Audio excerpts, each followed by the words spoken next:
Okay, સમજો ધ્યાનથી વિદ્યાર્થી મિત્રો, તમે શેર મૂળ કિંમતથી બહાર પાડતા શીખ્યા. શેર બે રીતે બહાર પાડી શકાય, એક મૂળ કિંમતથી અને બીજું પ્રીમિયમ. તો હવે આપણે બહાર પાડતા શીખીશું શેર પ્રીમિયમથી બહાર પાડવા. એને લગતા જે મહત્વના મુદ્દા છે આપણે સમજવાના પ્રયત્ન કરીએ. જુઓ, વસ્તુતઃ આખી વસ્તુ જે તમે પેલી નમૂનાની 8 આમ નોંધ કરીને એની આજુબાજુ જ ભમશે, એટલે એ જેટલી પાકી એમાં જેટલી કસર એટલી ચેપ્ટરમાં કસર રહેવાની નહીં. અને એ કસર ક્યારે મળશે? જ્યારે તમે જાતે મથશો ત્યારે. બાકી એ થાય એવું નથી. તમારે જાતે જ મથવું પડે, વિચારવું જ પડે, તો તમારા મગજમાં ઘેર બેસે. ઓકે, જે આ વખતે બોલે નથી આવ્યા, જેને ઓછું ફાવે છે એના માટે લગભગ મોટા ભાગના બધાને આવડ્યું છે, એ સારી બાબત છે. હવે બે રીતે શેર બહાર પાડે, એક મૂળ કિંમત છે, બીજું પ્રીમિયમથી. વટાવથી શેર બહાર પાડવાનો રિવાજ નથી. એ નવા સુધારામાં ના પાડી દીધી છે, એટલે તમારે બહુ મોટું કામ બાજુમાં જતું રહ્યું. નહીતર વટાવથી શેર બહાર પાડી શેર જપ્ત કરવાની આમનો છે ને, એ વિદ્યાર્થીઓને સૌથી વધુ તકલીફ કરતી. પણ એ તો નીકળી ગઈ. તો બે રીતે શેર બહાર પાડી શકાય, એક મૂળ કિંમત અને પ્રીમિયમથી શેર બહાર પાડવા એટલે શું? તો દાખલા તરીકે કંપની 10 રૂપિયાનો શેર હોય, 10 રૂપિયાની ફેસ વેલ્યુ હોય, દાર્શનિક કિંમત હોય, મૂળ કિંમત હોય, એટલે સર્ટિફિકેટ ઉપર 10 રૂપિયા છાપેલા છે. પણ કંપની તમને એ શેર 15 રૂપિયા લે. કેટલા રૂપિયા લે? તમને કાગળિયું 10 નું જ આપે, પણ તમારા રૂપિયા કેટલા લેવાના? કાગળિયું તમને કેટલા આપશે? 10 નું. એની જગ્યાએ કંપની લે છે કેટલા? 15. તો આપણે કંપની છીએ, 10 નું કાગળિયું આપીને 15 રૂપિયા લઈ લીધા, તો 5 રૂપિયા પ્રીમિયમ આપણા માટે. બોલો નુકસાન કે નફો? તમને કાગળિયું 10 નું જ મળે છે, તમે 15 ભરવા તૈયાર થાવ છો. એવું જરૂરી નથી 15 રૂપિયા. 10 રૂપિયાનો શેર કંપની ધારે તો 1000 રૂપિયા પણ બહાર પાડી, તો તમને કાગળિયું 10 રૂપિયાનું જ આવશે. અને સામે 1000 એટલે 990 રૂપિયા તમે વધારે ભરશો, કંપનીને વધારે મળશે, વધારે મળે છે એ શેર પ્રીમિયમ. તો તમને મગજમાં થાય કે આવું કેવું ભરી દેવાનું? 10 અને 1000 પેલું 10 નું કાગળિયું આપીને 1000 ભરવાના. તે ધંધો એ પ્રકારનો હોય. સમજો, સૌથી મહત્વનું વસ્તુ બિઝનેસ છે. દાખલા તરીકે તમે હમણાં બર્ગર કિંગ છે, એનો આઈપીઓ બહાર પડ્યો હતો. તો એ આઈપીઓ ની અંદર એની જે કિંમત હતી એ 60 રૂપિયા હતી, અને 60 રૂપિયામાં તમારે ખરીદવાનું. હવે કાગળિયું 10 રૂપિયાનું હોય કે 1 રૂપિયાનું હોય, એની હમણાં આપવાના કેટલા? 60 વાળો જયારે ખુલ્યો પહેલા જ દિવસે તો 120. એટલે તમે દાખલા તરીકે 15,000 રૂપિયા કહો તો તમારે કેટલા થઈ ગયા? એક દાડે 30 હશે, બીજા દાડે 180, 3 ગણો, અને પછી 220, 4 ગણા રૂપિયા થઈ ગયા 4 દાડામાં. સમજ્યા? તો એવી કંપની કે જેની બજારમાં પ્રતિષ્ઠા સારી હોય. કેવી હોય બજારમાં પ્રતિષ્ઠા? સારી. નફાકારકતા વધુ હોય અને શેરના બજાર ભાવ ઊંચા હોય. 3 પ્રકારની. દાખલા તરીકે ટાટા છે, રિલાયન્સ છે, તો એ કઈ કંપની કહેવાય? પ્રતિષ્ઠિત કંપનીઓ કહેવાય. તો જે કંપનીની બજારમાં પ્રતિષ્ઠા સારી હોય, જે કંપનીની બજારમાં પ્રતિષ્ઠા સારી હોય, પછી નફાકારકતા વધુ હોય, શેરના બજાર ભાવ ઊંચા હોય. આ 3 લક્ષણો વાળી કંપની. કેટલા લક્ષણો? 3.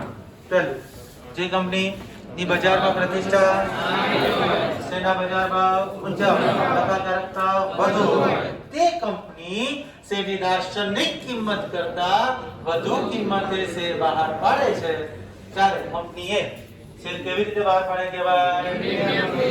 દાખલા તરીકે કંપની ₹10 ની મૂળ કિંમતનો શેર 12 લેખે બહાર પાડે તો કંપનીએ 2 રૂપિયાના પ્રીમિયમથી શેર બહાર પાડે છે, તેમ કહેવાય. પહેલા આપણે આટલું તૈયાર કરી લઈએ. જે કંપનીની બજારમાં પ્રતિષ્ઠા સારી હોય, નફાકારકતા વધુ હોય, શેરના બજાર ભાવ ઊંચા હોય, એ કંપની શેરની દાર્શનિક કિંમત કરતા વધુ કિંમતે શેર બહાર પાડે ત્યારે કંપની શેર પ્રીમિયમથી બહાર પાડે છે, તેમ કહેવાય. અચ્છા, શેર પ્રીમિયમ દાખલા તરીકે 10 ની મૂળ કિંમતનો શેર કંપની કેટલા રીતે બહાર પાડે? 12. દરજી બોલો. જે કંપની બજારમાં પ્રતિષ્ઠા સારી હોય, નફાકારકતા વધુ હોય અને શેર બજારના ભાવ ઊંચા હોય, તે કંપની દાર્શનિક કિંમત કરતા વધુ કિંમતે શેર બહાર પાડે છે, તેને કંપની શેર પ્રીમિયમથી બહાર પાડે છે. ઓકે, દાખલા તરીકે 10 રૂપિયાનો શેર 10 રૂપિયાના શેર 12 રૂપિયા લેખે બહાર પાડ્યા અને 2 રૂપિયા તેને એમ કહેવાય કે 2 રૂપિયા વધુ કિંમતે બહાર પાડે પ્રીમિયમથી. પાછા તું બેઠો તો તને બેહવાનું કીધું તો તારે તો બોલો બોલે જે કંપની બજારમાં પ્રતિષ્ઠા સારી શેરના બજાર ભાવ શેર બજાર નહીં શેરના બજાર ભાવ ઊંચા પછી નફાકારકમાં વધુ અને કંપની શેરની દાસરી કિંમત કરતા વધુ શેર વધુ કિંમતે શેર વધુ કિંમતે શેર બહાર પાડે છે ત્યારે કંપની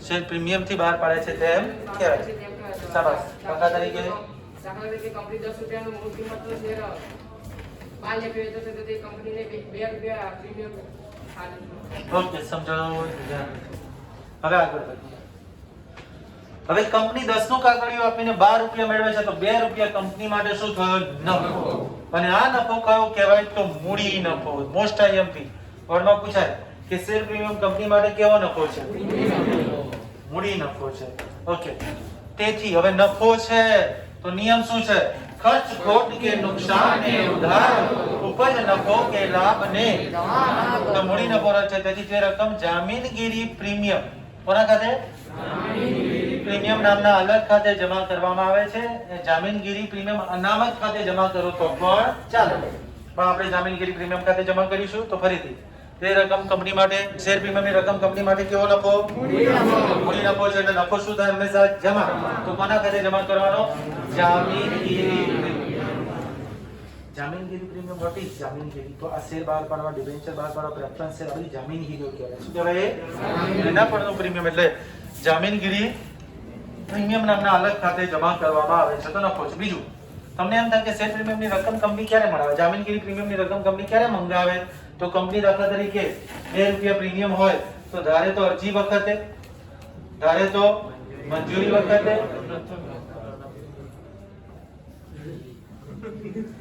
ગમણેથી યાદ લઈ લે ને તો મારો હાથ તારા ગમણે આવશે અરજી વખતે મંજૂરી વખતે અને આખરી દાખલા તરીકે કંપની દાખલા તરીકે 3 4 2 રૂપિયાનો પ્રીમિયમ છે 3 ને 4 7 7 ને 5 12 થયા તો 2 રૂપિયા પ્રીમિયમ અહીંયા મંગાવી શકે એને એમ થાય 2 રૂપિયા પ્રીમિયમ મારે અહીંયા મંગાવવું છે તો અહીંયા પણ મંગાવી શકે બરાબર છે એને થાય તો અહીંયા બીજું એને એમ થાય કે મારે અહીંયા 50 પૈસા મંગાવવું છે અહીં રૂપિયો મંગાવું છે નહીં 50 પૈસા મંગાવું છે ટુકડે ટુકડે મંગાવું છે તો એ પણ મંગાઈ તો જામીનગીરી પ્રીમિયમની રકમ કંપની અરજી વખતે મંજૂરી વખતે કે હપ્તા વખતે ટુકડે ટુકડે એક સાથે મંગાવી શકે એનો કોઈ નિયમ નથી બરાબર છે તો બીજા બે વાક્યો થયા જામીનગીરી પ્રીમિયમ કંપની માટે કેવો નફો છે મૂડી નફો છે અચ્છા મૂડી નફો છે તેથી તે રકમ જામીનગીરી પ્રીમિયમ ખાતે શું કરીશું નામના અલગ ખાતે જમા પછી જામીનગીરી પ્રીમિયમની રકમ કંપની ક્યારે મંગાવી શકે અરજી વખતે મંજૂરી વખતે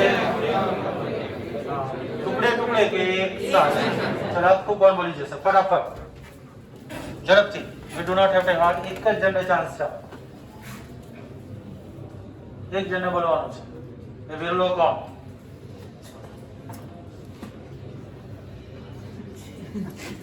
જે કંપનીની બજારમાં પ્રતિષ્ઠા સારી હોય નફાકારકતા સારી હોય અને શેરના ભાવ ઊંચા હોય તેવી કંપની પ્રીમિયમથી શેર બહાર પાડે છે દાસની કિંમત કરતા વધારે કિંમતથી શેર બહાર પાડે છે આ કિંમતને પ્રીમિયમ કહે છે ઉદાહરણ તરીકે 10 રૂપિયાનો શેર બહાર પાડે તો 2 રૂપિયા પ્રીમિયમ કહેવાય જામીનગીરી પ્રીમિયમની શેર પ્રીમિયમની રકમ કંપની શેર પ્રીમિયમની રકમ જામીનગીરી કંપની માટે મૂડી કંપની માટે મૂડી નફો છે તે જામીનગીરી પ્રીમિયમ નામના અલગ ખાતે જમા કરવામાં આવે છે પછી જામીનગીરી પ્રીમિયમની રકમ જામીનગીરી પ્રીમિયમની રકમ કંપની અરજી વખતે એ પછી મંજૂરી વખતે અને હપ્તા સમયે ટુકડે ટુકડે અથવા તો એક સાથે મંગાવી ટુકડે ટુકડે એક સાથે મંગાવી શકે તો હવે સમજો ધ્યાનથી જામીનગીરી પ્રીમિયમ અનામતના મહત્વના મુદ્દા તો જામીનગીરી પ્રીમિયમ અનામત ઊભું થયું તો અનામતમાંથી શું કરી શકાય શું ન કરી શકાય એ વાત કરીએ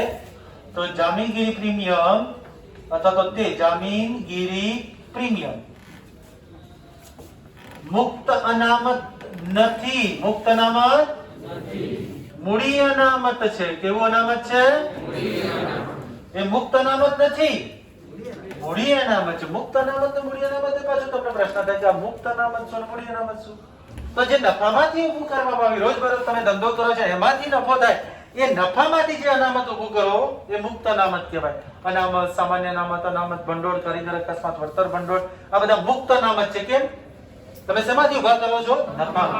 નફામાંથી જોગવાઈ ઊભી કરી કરો છો. આ નફામાંથી નહીં થયું, આ તો શેર બહાર પાડીને મળ્યું છે, એટલે મૂડી અનામત છે. કેવું અનામત છે? અચ્છા, તો મૂડી, હવે તે મૂડી અનામત હોવાથી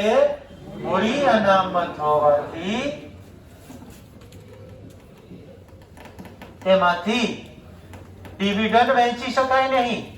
ડિવિડન્ડ સિમ્પલ નિયમ છે, એમાંથી ડિવિડન્ડ વહેંચી શકાય. કેમ સિમ્પલ નિયમ? કારણ કે તમે ડિવિડન્ડ એટલે શું? નફામાંથી તમે જે વેચો છે, પણ આ નફો કઈ ધંધો, એ નફો પાછો ડિવિડન્ડ કયો? ધંધો કરી થયો એ નફો. આમાં કોઈ આપણે ધંધો કરી નફો કર્યો નથી, માલ ખરીદ વેચાણ કરી નફો કર્યો નથી, તો એ મૂડી અનામત છે. કેવું અનામત કહેવાય? મૂડી. એટલે શું ના વેચી શકાય એમાંથી? ડિવિડન્ડ. કારણ કે એ નફામાંથી ઊભું નથી થયું. સમજાય છે? ખાસ સંજોગોમાં કેટલીક જોગવાઈનું પાલન કરીને એમાંથી પણ ડિવિડન્ડ વેચી શકાય એવી જોગવાઈઓ કંપનીમાં છે, પણ એ ભવિષ્યમાં તમે શીખશો. ક્લિયર? તો હવે પ્રશ્ન થાય, તે મુક્ત અનામત નથી, મૂડી અનામત છે. મૂડી અનામત છે તો ડિવિડન્ડ વેચી શકાય નહીં, વિધાન સુમિત. તો કરી શું શકાય? તો પહેલું, સ્થાપના ખર્ચ, પ્રાથમિક ખર્ચ, કેવો ખર્ચ? જેવી અવાસ્તવિક મિલકતો, માંડી વાળવા માટે ઉપયોગી છે. બરાબર છે? ઉપયોગ કરી શકાય અથવા ઉપયોગી છે. શું માંડી વાળવાનો? ભાઈ સ્થાપના ખર્ચ અને તમે ધંધો શરૂ કર્યો હોય એ વખતે જે ખર્ચ થયો હોય, તો આ તમે શેર બહાર પાડ્યા વખત નફો થયો, તો એ ખર્ચ એ નફામાંથી શું કરવાનો? તો સ્થાપના ખર્ચ, પ્રાથમિક ખર્ચ જેવી અવાસ્તવિક મિલકતો માંડી વાળો. નંબર 4, શેર કે ડિબેન્ચર બહાર પાડવાનો ખર્ચ. શેર કે ડિબેન્ચર બહાર પાડવાનો ખર્ચ, આપેલ કમિશન, આપેલ વટાવ વગેરે માંડી વાળવા માટે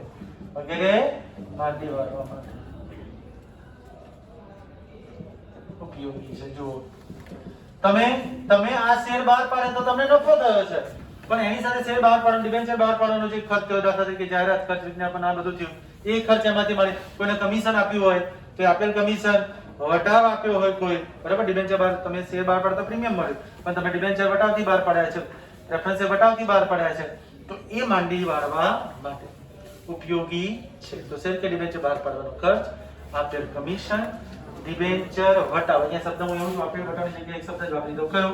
ડિબેન્ચર વગેરે માંડી વાળવા માટે. તો કેટલા થયા? 4. પહેલા 4 કરીએ, પછી આગળ વધીએ. ચલો, તે મુક્ત અનામત નથી, મૂડી અનામત. અચ્છા, મૂડી અનામત હોવાથી ડિવિડન્ડ વેચી શકાય, તો શું કરી શકાય? પ્રાથમિક ખર્ચ જેવી અવાસ્તવિક મિલકતો માંડી વાળવા, શેર કે ડિબેન્ચર બહાર પાડવાનો ખર્ચ, આપેલ કમિશન, ડિબેન્ચર વટાવ વગેરે માંડી વાળવા માટે. શાબાશ. એક જ જણને બોલવાનું છે, બરાબર? તો એ વિરોધ તમારે બનવાનો છે. આપણે તો કદાચ તકલીફ થઈ જાય. નક્કી કરો તમારે બોલવું છે. બોલો શક્તિ બેટા.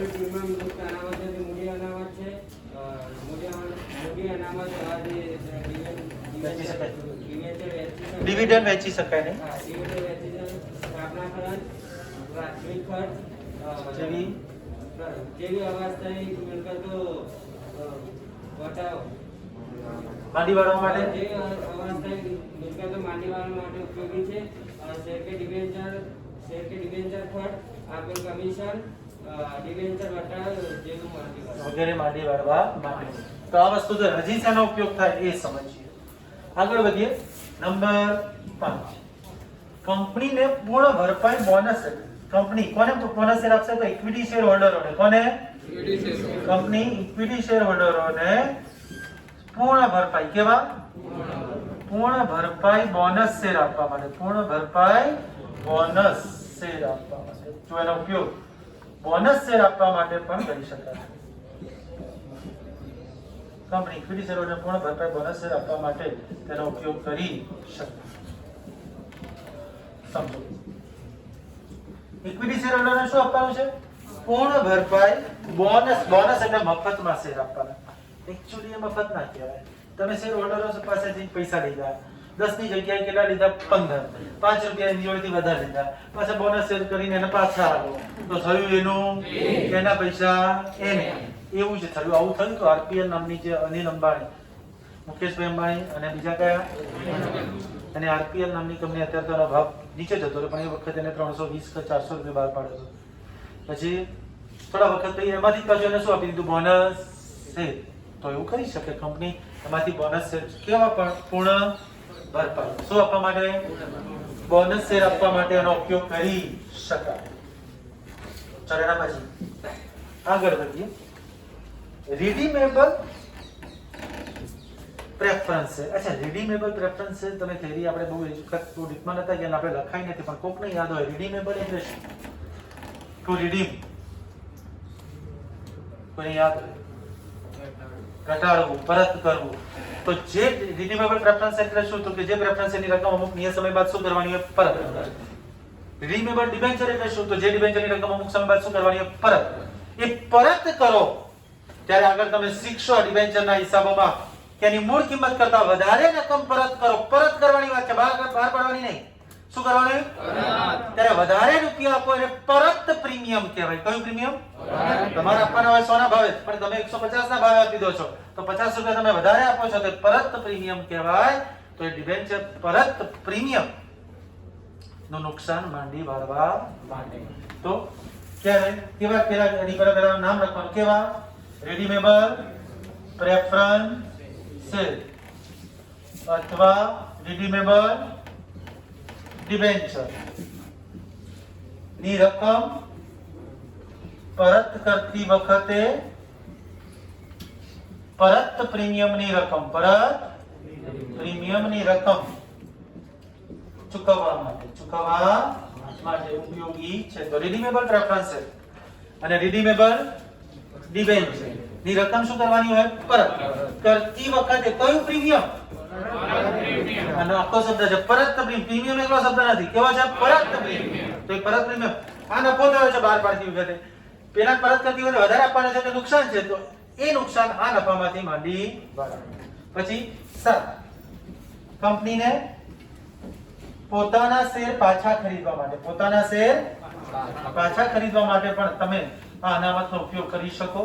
ખરીદવા માટે છેલ્લે આ ક્યાં બતાવાય છે? તો આ બતાવાય છે કે પાકા સર્વે. છેલ્લે બધી બાકીઓ અનામતની બધી બાકીઓ ક્યાં છે? પાકા. તો જામીનગીરી પ્રીમિયમ,